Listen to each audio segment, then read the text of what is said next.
We got to talk about this story with this Ashlee Jenae woman. I don't wish death on anybody. I don't think anyone deserves that. I hope they get justice for her. You cannot be a black person that's out here in the world denigrating your own people and uplifting this race of colonizers and expect us to come caping for your ass when something happens. They're lying their ass off when they start talking about black men are celebrating her death. People want to say, oh, you want to lie on Ashlee Jenae and say that she was anti-black men. This woman literally made a comment talking about men in Miami where we live, all right? Men in Miami, the 305, that still beat their women, not the white ones. So she went out of her way to take the white ones out just so she could attack your black ass. Give them a pass. Come on, bruh. What are we talking about? Every day black men wake up and find new ways to embarrass us. That's another one from her, one of her greatest hits.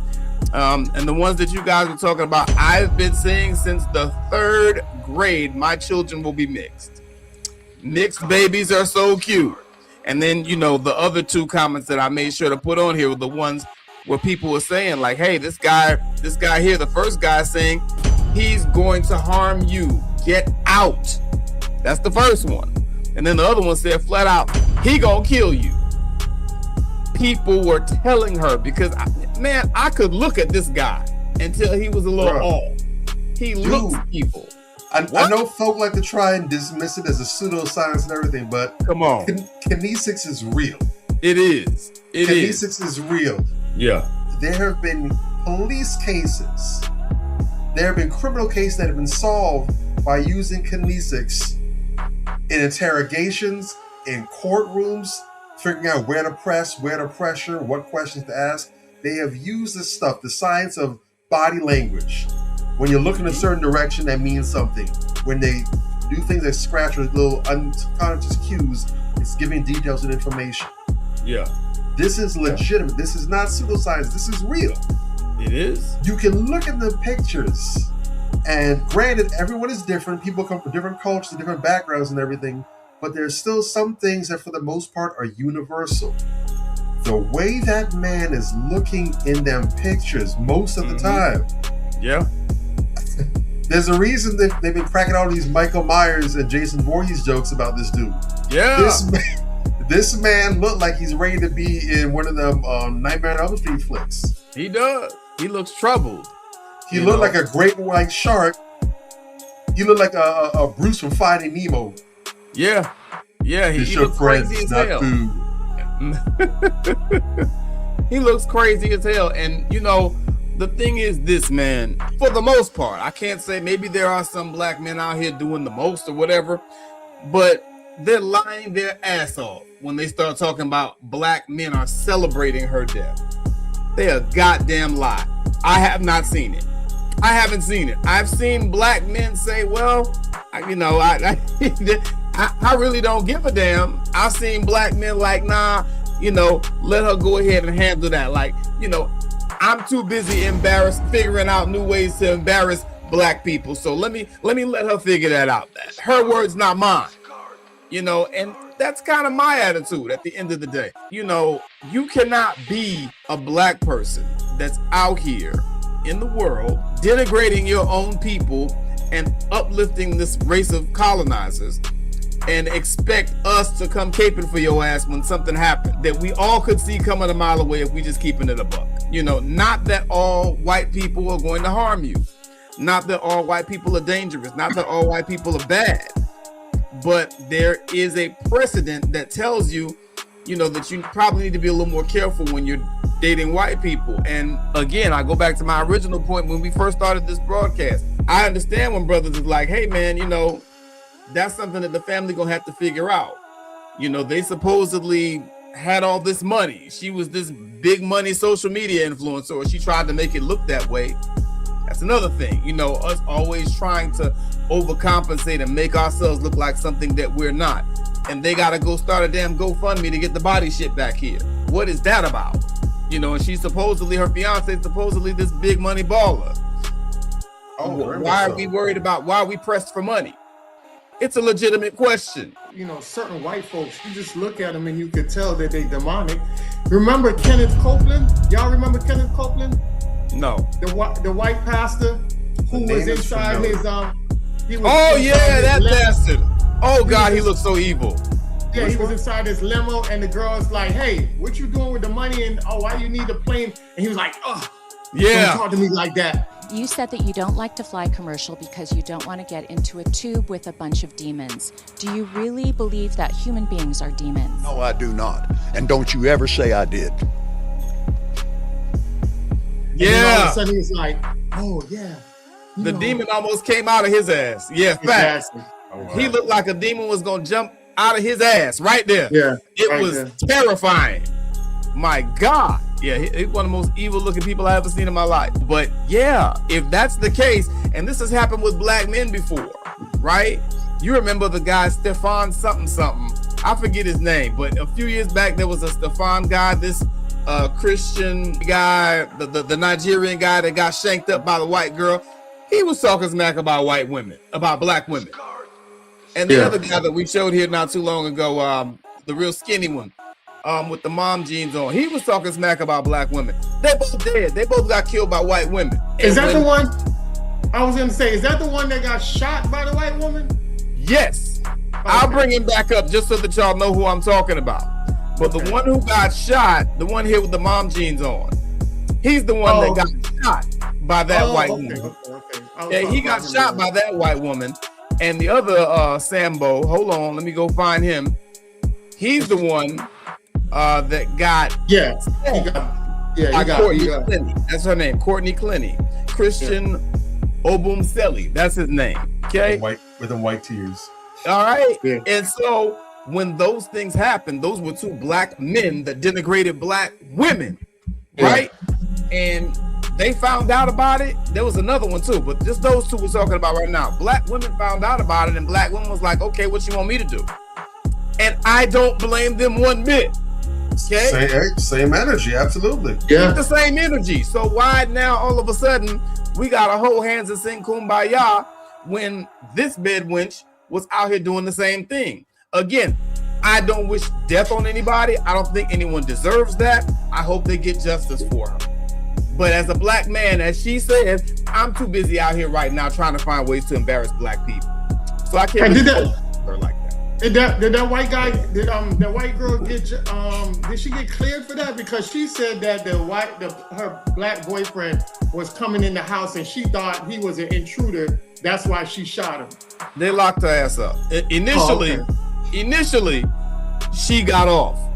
But after pressure from black people, the same black people that he used to talk down on, even if it was black women, I don't care. Yeah. Black people are the ones that forced the hand of law enforcement and made them do something to lock that bitch up. The same thing with the other one.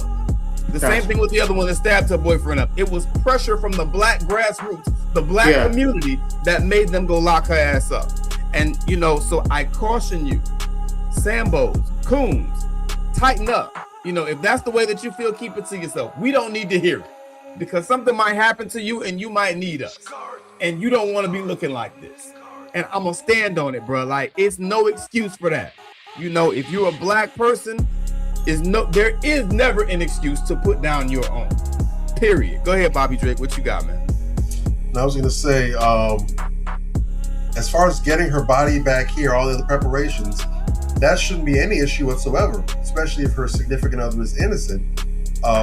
Buddy is filthy, stinking rich. According to the latest information, because you know once you become a headline, everyone's gonna do the homework on you. Yeah. According to just had it right here. He's 45 years old. He's about 15 years older than her. He is he's a crypto trader and the founder of an institutional hedge fund, Asymmetric Financial. And on top of that, he has a net worth of what is estimated to be $45 million. And that's from multiple sources, including CoinDesk and Yahoo. $45 million. And the thing is, they have him in custody and they're apparently going through the motions. But I'm very skeptical about their ability to actually charge him or actually get him nailed to the cross.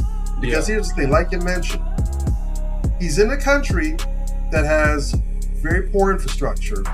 Yeah. He apparently has some sort of system where he's clicked in with the locals. He visits them frequently, so he's clicked in there. He knows people. Pretty sure that the government knows who he is. You know, he's definitely going to make this kind of inroads. Yeah. They know that he's a very important person. When you see Mr. McCann, you make sure you tweet him with his dignity, his respect, you know, that kind of thing. Yeah. Because, you know, he's greasing palms. It's going to be interesting to see what gets done. And I'm willing to bet that already there's been a lot of palms that have been greased. There's a lot of evidence that's been misplaced. A whole bunch of witnesses have, you know, been given 30-day vacations from work paid for some odd reason, you know, all kind of hocus pocus. Now you see it, now you don't. Nothing in my sleeve, that kind of nonsense, whatever. So, because again, he understands how power works. Yeah. Trust and believe. This man did not sit back and develop that nice little 8-figure net worth just so he can play billiards and join his local bowling ball league. That's not what that's for. That's for power. Yeah. He goes overseas to throw his power around. He gets to feel important. He gets to be a modern day colonizer and have his way with the locals, the women. The men shake his hand. Yes, boss. Good to see you, boss. The women throw their panty drawers at him. That's what his resource and his largesse is for. So I'm going to be keeping very close eyes on this. Not because necessarily I'm cheering for a positive outcome, like you said, I'm a neutral party. I'm just on the sidelines. I'm just going to watch. But I'm just very curious to watch this display of white supremacy play out overseas in the African diaspora and see how this works out. Because I have my theories about how this is going to go. I want to see how on the money I am. But all I have to say is for the people that love her dearly and are really hoping for justice, I don't mean to be DeMarcus Downer, but I don't have high expectations that you're going to leave from here with joy in your hearts. The white man is God in certain African countries. And I just want to add on to that real quick because it's a very smart white man. Oh yeah. Because if he would have did that over here in the States, he would have been locked up. No ifs, ands, or buts, because there's so many of us that are, you know, what they call internet detectives. Because when I went on her page and I found that she was on February 19th, she was in New Orleans with him. And she took a picture that was on the wall of it was a poster or a painting or whatever of knots, different type of knots. Wow. Yeah. Okay. So I posted that on my page to show you, like, it's crazy how she quote unquote hung herself, but months prior, she got a picture on her page of the different type of knots to do. And I think they said one of the, because I think if I'm not mistaken, they found her hung. But one of the knots that was used, I think that the knot that was used in that, I think, was similar to one of the ones that was in that picture. That's what caused people to kind of draw parallels, like you said, the internet detectives. Exactly. So I'm saying by him taking her to Africa was a smart move because he understood that Africans and people from the diaspora, we talk about this all the time, how they worship white folk. The white man is God in certain African countries. So they're giving leeway to white folks. Another thing is a lot of white people, they like loopholes, right? So they're not stupid to where they're taking people. See, we don't know nothing. We just thinking, oh, it's a nice place in Africa, and that's that. But in actuality, do you know that where he took her, that region, that country, it's a crime to do. If you survive, you can get up to 2 years in prison if you botch that. So I didn't post that on my page, but I was going to post that because there's different regions in the world. Canada is a place where it is legal, and also that if you influence in Canada, it's legal too. So I can legal. It's legal. Yes. Not In illegal. some Legal. parts, yes. If I influence you to kill yourself, it's legal. Other places, that's illegal. You'll get charged for that. That's but bizarre. I remember in Canada, is not a charge, and it's also legal for you to promote somebody else to commit. So that's why I say you got to know these laws and everything like that. So I just wanted to let you guys know about that. That's all I have. That is wild. Interesting that you should mention that in some parts of Africa, with some of the population, they worship white people. We're going to talk about that right now. I wanted to make sure I ended off on that note because it's very significant. The white man is God in certain African countries. Conversations 2020. Like, comment, and subscribe.